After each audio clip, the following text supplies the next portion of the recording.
ఆత్మల నిజం అనడానికి సైంటిఫిక్ ప్రూఫ్ ఉందా?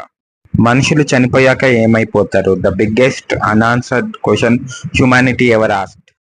ఐన్స్టైన్ ఎనర్జీ ఈక్వేషన్ ఏం చెప్తుందంటే energy neither can be created not destroyed, it changes one form to other form.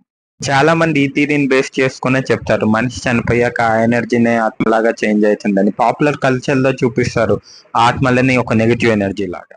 ఈ క్వశ్చన్ కి ఆన్సర్ తెలుసుకునే ప్రయత్నంలోనే చాలా ఫిలాసఫీస్ అండ్ రిలీజియన్స్ పుట్టాయి.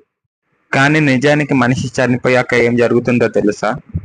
మనం చనిపోయాక మన బాడీలో ఎన్నో కెమికల్ రియాక్షన్స్ జరుగుతాయి. ఆ జరిగే కెమికల్ రియాక్షన్సే కెమికల్ ఎనర్జీగా చేంజ్ అయ్యి నేచర్లో కలిసిపోతుంది. ఎన్నో కోట్ల ఆటమ్స్ తో ఫామ్ అయిన ఈ బాడీ డికంపోజ్ అవుతూ మళ్ళీ ఆటమ్స్ నేచర్లో కలిపేస్తుంది.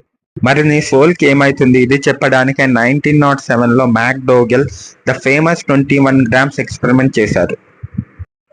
6 చావు బతుకులో ఉన్న పేషెంట్స్ మీద ఎక్స్పెరిమెంట్ చేశారు.